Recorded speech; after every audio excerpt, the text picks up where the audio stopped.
Welcome to the intersection of technology, cybersecurity, and society. Welcome to ITSPmagazine. Every company has a story to tell, from the small startup to the large enterprise, and everything in between.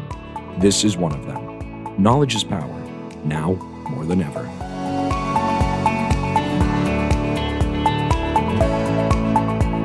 Marco. Sean. Today I feel a lovely shade of purple. Yeah. Purple is a good color. Purple is a good color. And I feel majestic as well at the same time.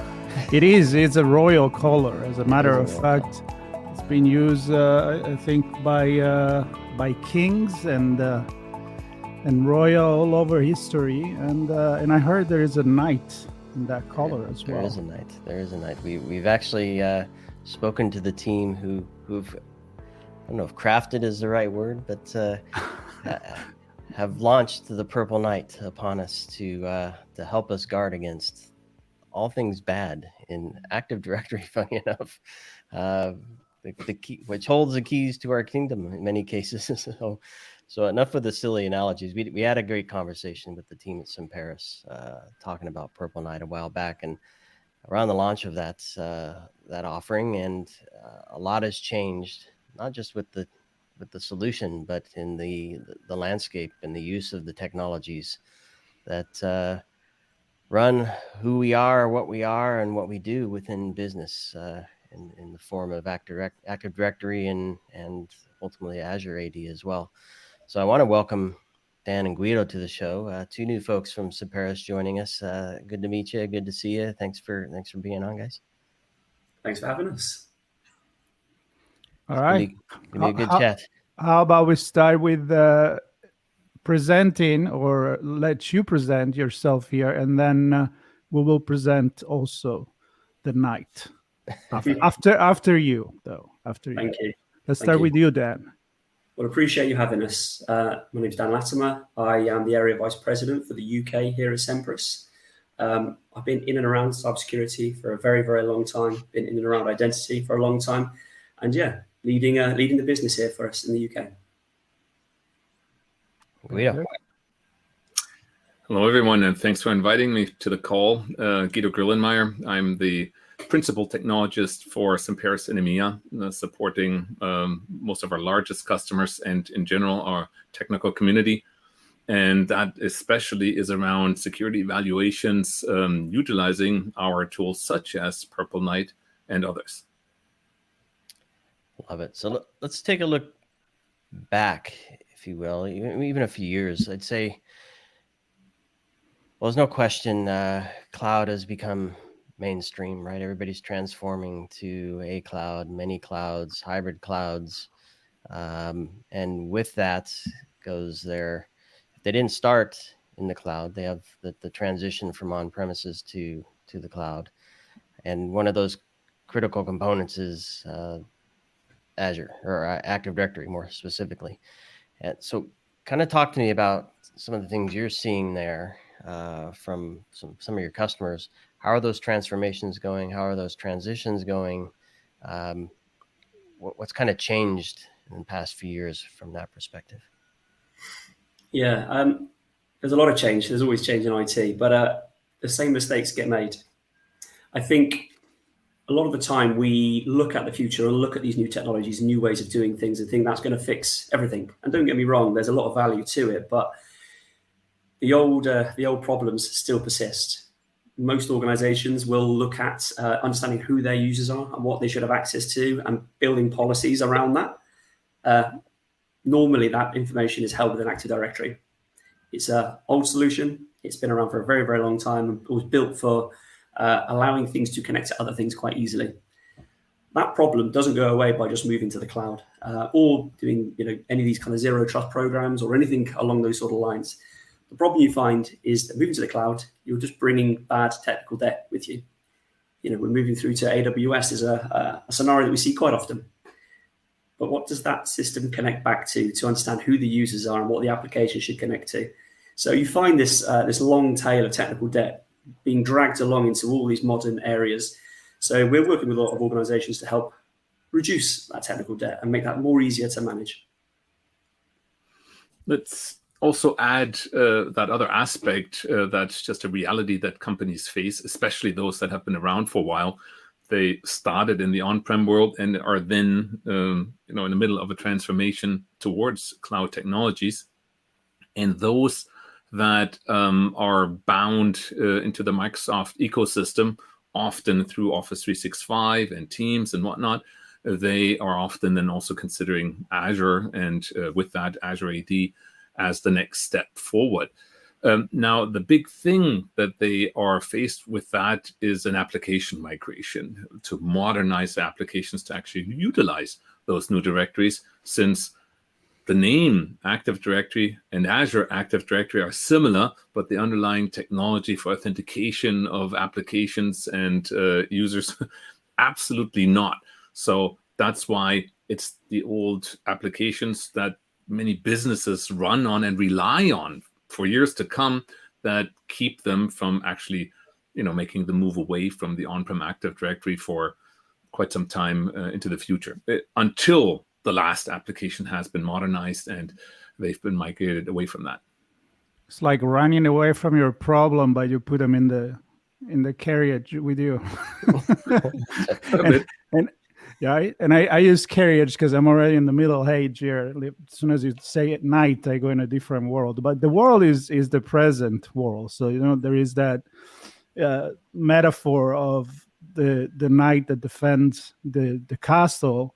But there is a different castle, obviously, even if I am on the website now and I do see there is castle with flags, and I'm excited to get to London soon and see something of that nature there. And then we'll introduce your presence of InfoSecurity London. But tell me about the fact that how it has been evolving since the first conversation that we had in 2021, which I believe is when it was launched. And what new tricks have this knight learned? I'll be happy to take that, because I was there when it was originally launched, and I was just as excited as our product group for finally getting it out into the market. And I'm telling you, that was a big moment, because it was, of course, our first freely available tool that was really there to help the community to understand the security posture of their Active Directory, the on-prem Active Directory. At that time, we only, quotes, had something like 35 checks that we were validating, basically vulnerabilities, so-called indicators of exposure that we were testing against in the on-prem Active Directory. Today, for the on-prem Active Directory, we've got 105 tests that are being performed. So almost 3 times as many. We've released it on a not quite monthly basis, with new updates that either we researched from our research team, or we found from other publications, and then made tests to match those publications' vulnerabilities to help our customers understand even more of what other risks are out there. Lots of focus on certificates, because certificates have increased in usage by the cyber attackers to get to domain admin credentials. So that has been a focus in the past. Lots of changes there. And if I hadn't mentioned that before, the addition of Azure Active Directory checks as well in the same product, also for free, for which, of course, a particular account is required in that Azure AD tenant, but the usability is the same, easy to use, very powerful in its feedback to the operator, to understand what are the weak spots and what do I need to take care of. And especially between the two, because you might have a bridge between the two that you want to avoid. And Dan, I suppose there's a lot we could say that many people listening will say, well, I already know that. I'm dealing with that as we speak. And just one example of, I think somebody mentioned the use of Teams. Guido, you mentioned Teams.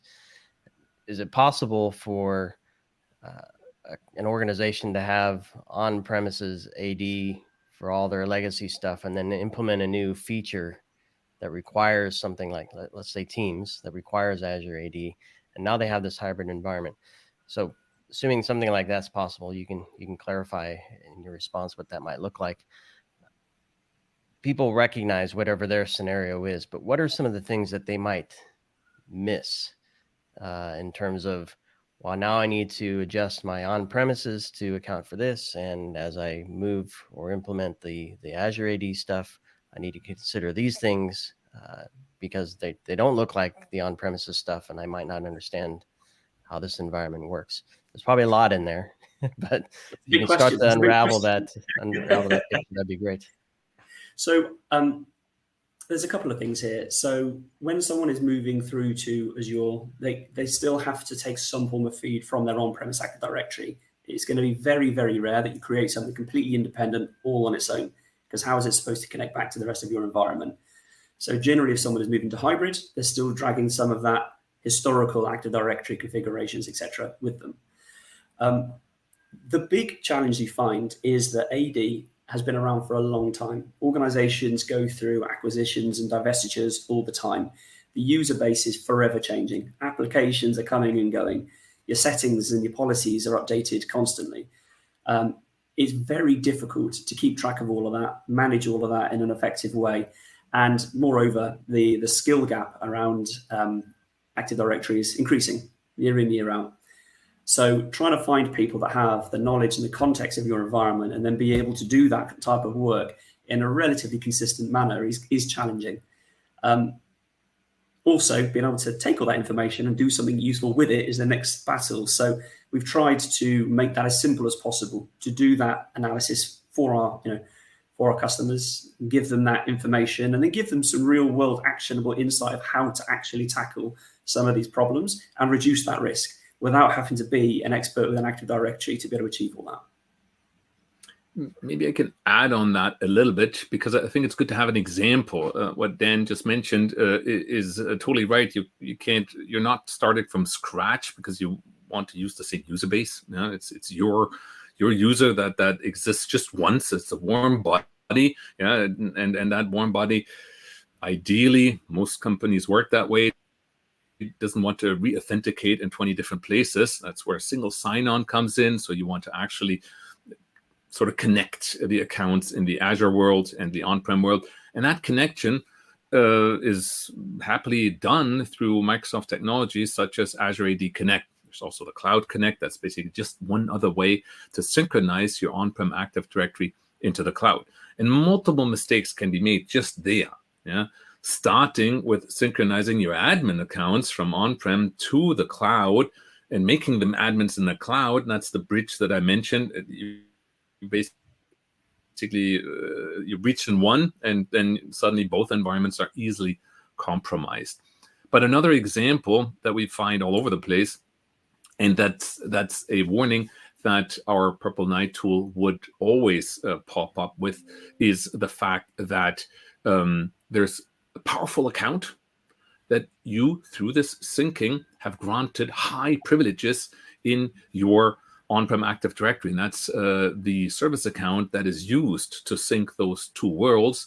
And that account has the power to read everything in the directory, including password hashes.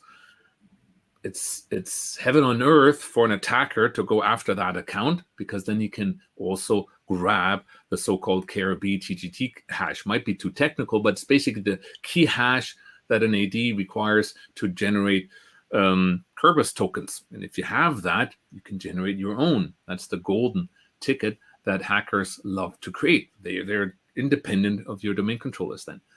But companies often deploy that system on a weak server, on a not well-protected server. It's just another server.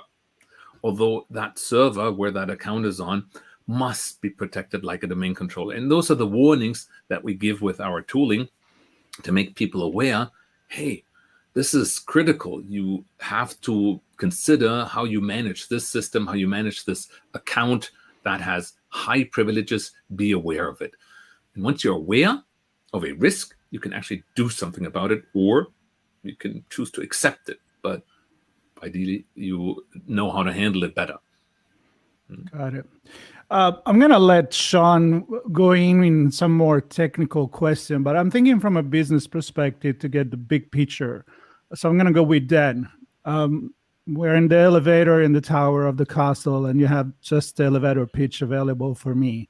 Like in few steps, why should I, as a business owner or a CISO, even come and say, okay, not only because it's free, but because it's actually accomplishing A, B, C, and D, I want to give it a go. So go. So I think that the reality is regardless of what your objective is as a business, there is going to be some form of technology that supports that, and processes that support that, and applications that support that have dependencies.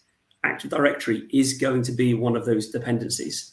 We've had scenarios where organizations build huge multi-million-pound programs of work to protect this key customer-facing application, and forget that Active Directory can just log straight in. So it's there in some way, shape, or form. It's going to be supporting whatever it is you're trying to achieve. And ignoring it introduces risk, removes the likelihood of you being successful, because people make mistakes and people are actively targeting it. Okay, good enough. Thank you. Not for me. Not for Sean. It was good. Sean is walking out of the elevator and he's going to keep asking you questions. That's right. I'm following you all the way back to the office or the castle. No, because I think there's, let's face it, IT and security is not an easy job, right? Very complex environments. You mentioned the skills gap, Dan. Tough to stay up on top of things. Not many people entering this world want to go back and look at on-prem, right? They'd rather look at the funny or the fun, shiny new stuff in the cloud. So you have that further exposure, if you will. So I want to kind of paint the picture of where all the exposures might sit, because that's the first part, right? It's identifying those spots, and then potentially an active attack on those spots is the next piece to look at. But let's look at the exposure piece. I don't know, Guido, you want to touch on that? Where are those parts that need to be? Absolutely. I think, you've just mentioned the people aspect of it. Active Directory, the on-prem Active Directory is no longer sexy for young folks to learn. You want to work in the cloud and do the new stuff. But it is, because of its lack of attention and its age, we're 2023 now, this technology is easily 25 years old. It was released in 2000, but of course developed years before that, has come of age, of course, and it wasn't designed for the attacks of today's world, and that makes it weak partially because it's open. It's very open from a read perspective. I always say it's open like a barn door, because it's true. Microsoft chose the path of openness in the design of Active Directory security, that everybody, and that includes every user in your company and every machine in your company, has plenty of read permissions in the directory. And that, of course, also includes any intruder that makes it into your corporate network. As soon as they have a step inside through phishing mail, through some other malicious website, whatever people click, and believe me, there's always some way in, through some mechanism. We hear it every day. There is an intruder in your network, and that intruder, he or she, has plenty of permissions to just do reconnaissance against your Active Directory.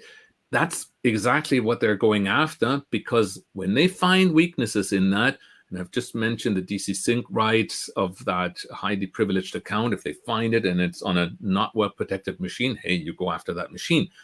There are accounts that are highly permissioned. You can find all of that by default, that are easily so-called Kerber roastable, that have a service principal name, and basically very attractive method for intruders to grab hashes and basically elevate the privileges. Why? Why are they even after Active Directory? It's because it's not just used for you to manage your users and servers, but to actually grant permissions to data, to grant permissions to business applications. So if I hack Active Directory, if I compromise it and become the domain admin of it, that's always the goal from any attacker that's inside your network. If they get that far, then all other systems are easily breached, because it's actually not a break-in anymore. it's a login, yeah, because they just grant themselves permissions through group memberships. They add themselves, might not actually be the domain admin that has permissions to the financial data, but a different group, yeah, not so difficult to find out once you're in. And that's why Active Directory is the perfect pathway to bring you harm. Of course, also really good to manage your environment, but the point is, from the intruder's perspective, that centralization of identity has given them power. And of course, that same power would exist for your cloud applications if they are then able to attack your cloud tenant, your Azure AD tenant, no different from the on-prem AD tenant. And that's why you want to protect both of them, so that the intruder can hopefully not reach their goal. And ideally, you are more, through proper hardening, through proper tooling, better protected in your AD, so that the intruder can't get further and then chooses a different victim. That is your goal. Yeah, with great power comes great responsibility, and I'll get to the monitoring, detection, response piece in a moment, but I want to stick with the assessment, because I think we have an opportunity here, of course, to do something good before it becomes a problem. What I want to understand from you is kind of where this fits into the operations of IT and security. I guess in the old days, you might have an AD admin that's responsible for this stuff, and perhaps they intersect at some levels with the rest of IT and systems and networking and apps, but fairly self-contained, right? They own that. With the shift to DevOps and everything in the cloud, pretty much, or most of the stuff in the cloud, responsibility for what gets built and how it gets deployed and ownership has become very blurred alongside the technology as well. So how does an organization leveraging Purple Knight and Semperis get a view of what's going on in the context for where the right person or team owns taking action on it before it becomes a problem? Yeah, that is a $1 million question. It's not always easy to answer. Right. You kind of hit the nail on the head. It sometimes will fall in between infrastructure, sometimes will fall into identity, sometimes will fall into security, and sometimes it can be into very weird and wonderful places that no one could ever expect and predict. And this also furthers the challenge you have. Operationally, you have people making changes, and you have suppliers making changes. Sometimes suppliers manage it as well. We've had a scenario a couple of days ago where someone said, "Yeah, a change got made." And we asked all the suppliers, "Who was it?" And everyone said, "Wasn't me. Wasn't me." This has now moved from an operational problem to a security problem. It was a legitimate, someone just didn't want to make a mistake. The reality is helping clients working through this and actually exposing some of that risk and issue allows us to, work further down that vine to find out who actually is the person responsible. It is always a challenge to try and figure out exactly who is responsible. Do they have an operational mindset associated with this, or is it a security mindset? And it's always trying to tie the two different camps together, the operational and security teams together, because ultimately that's the only way that these problems get fixed, because it's both problems. Yeah. Interesting dynamics. Yep. I'm gonna take it here because I'm thinking, and I'm kind of tease on that. We will meet again soon at Info Security Europe in London, and plenty of castle there. Excited about it, but the conversation there. I think they choose a great theme for the event, which is rethink the power of info security. And when I think about that, I think about it's not just to protect, but it's also exactly empower, right? The power, allow to do business. And I think the Active Directory is perfect, because you can't block everything. Otherwise, you block the business. So that is a really important observation to make, but also it adds values to the business nowadays. The conversation is about, if you're a secure business, you are a more valuable business. And I would love to hear from you, maybe maybe Guido, some case study of clients that really have empowered themselves to do better business because of Semperis and because of the tools that you have. Absolutely. I mean, there's no names that I can mention particular, of course, but I've had plenty of, first of all, we as a company have received tremendous amount of feedback from the community, from our tool that has been downloaded and used many tens and thousands of times already. And of course, that is growing because, we're releasing new capabilities, new features. But specifically, I've worked with quite a few clients that were simply not aware of their, let's say, security posture of their Active Directory and the risks that they would face if an intruder made it into the network, gets to the corporate network layer, and basically is then able to easily compromise the Active Directory. That visibility wasn't there. Now, that alone has helped them to realize that they needed to reprioritize. Yeah, that alone was they were able to realize, okay, with, let's say, additional not I wouldn't say push, but additional hints at, well, think about, do a dry table run as to like, what are the actual dependencies on this technology? Do you still have critical business apps that you utilize in your environment that depend on Active Directory, yes or no? And too many had to answer absolutely yes. If this wasn't working, if this was taken down and breached, we couldn't do our business. So after going through that exercise, and we had things like, I mentioned their Kerber roastable account that you can do something about by making passwords of those service accounts much larger, much harder, much longer, much harder to attack, like not in the lifetime of normal machines.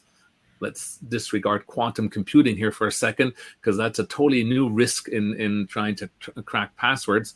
But in the normal systems, it would take years to crack those longer passwords, or old configurations that were left over from some old web applications with unconstrained delegation turned on. Again, don't want to go into the technical details too much, but it helped them to realize, hey, that's a risk. That machine, we're actually no longer using that app. We were able to unconfigure a lot of their risky issues and basically go through this point by point to actually make them more secure, not just feeling more secure, but also being able to prove to management their security improvements over time through, multiple runs of the PK report.